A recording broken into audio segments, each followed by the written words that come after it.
Hi guys, I'm Peter. Today I'm going to talk about this two-sum problem. And in this problem, we are given an array of integer nums and an integer target.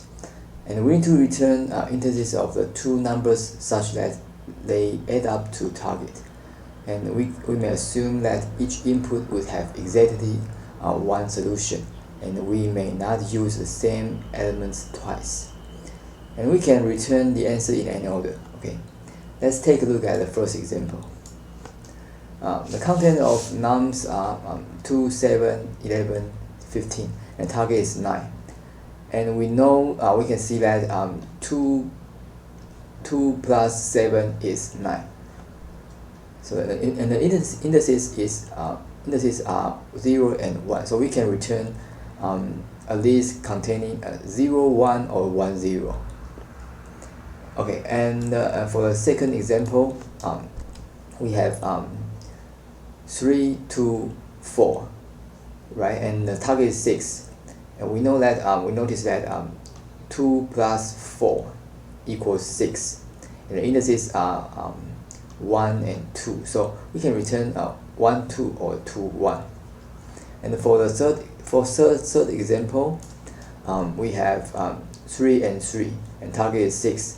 And we know that we only have one combination in nums. It's 3 and 3, right? So and 3 plus 3 is 6.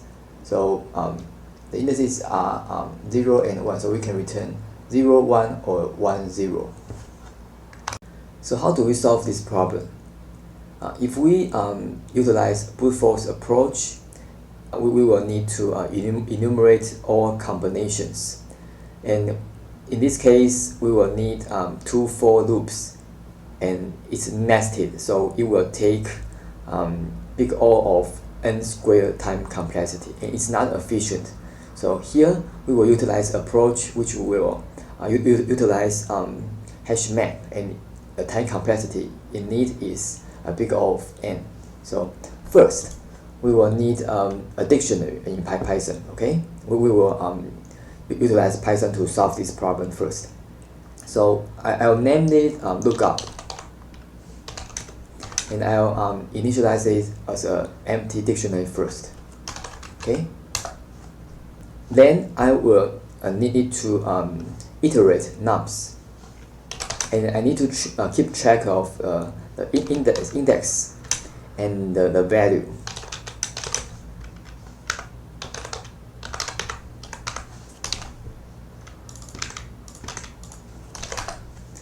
And first, we need to calculate the remaining part from the target. I mean, I'll name the complement. Okay. The part target subtracted from the current value. If this, we call it complement here. If complement is already in lookup, okay, so the key value pairs stored in lookup, it will be key will be the value itself. Okay, I mean the value in nums itself, and the value we will store the index. Okay, the index of the element. So which means if complement,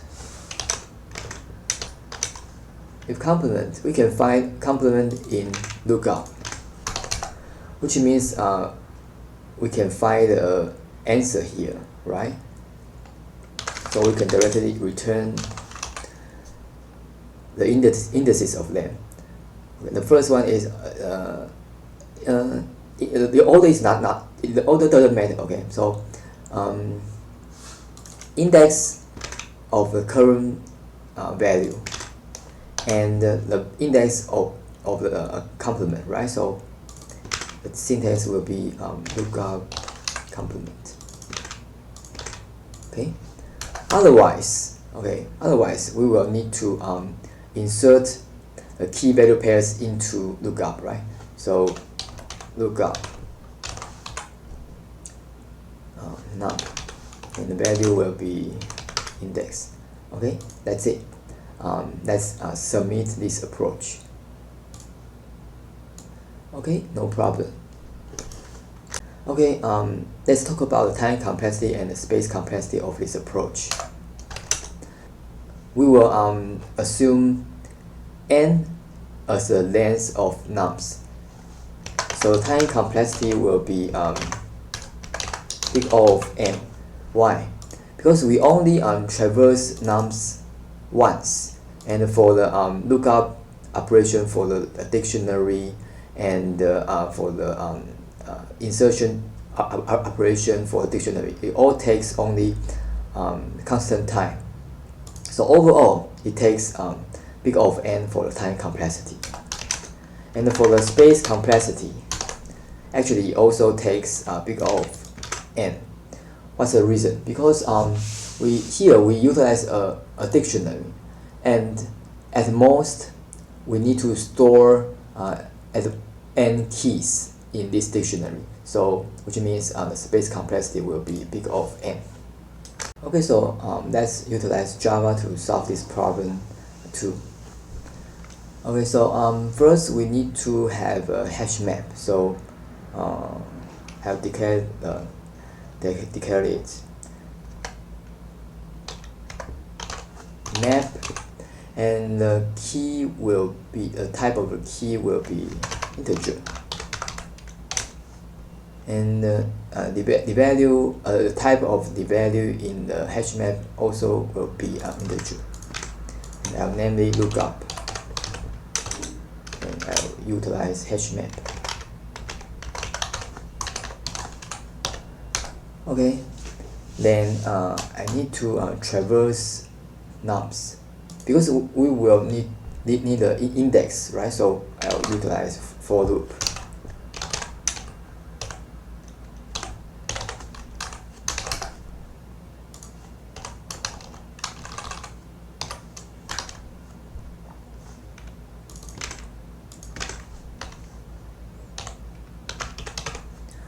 Okay, so first we need to calculate the complement.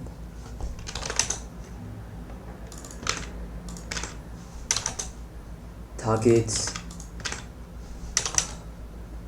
subtract the non-current value from the target. Okay. If lookup contains complement, contains key,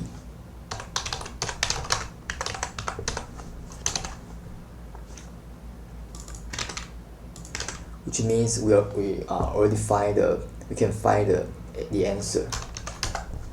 So we just return an array, and the content will be the current index, and also the index of complement, right? So lookup dot get complement. Okay. Otherwise, we will need to insert key value pairs into lookup, right? So lookup dot put key will be num, so the current value. So and the value will be index, right? Okay. Let's see. And we need to in all cases we all need to return. We need to have return statements in all cases. So here we can just return null. Okay, because in the problem description it says we can assume it definitely will have a valid answer. Okay, so let's submit this approach. Okay, no problem. Above is my explanation for this problem. If you like my video, please hit the like button, subscribe, and share to your friends. Thank you for watching.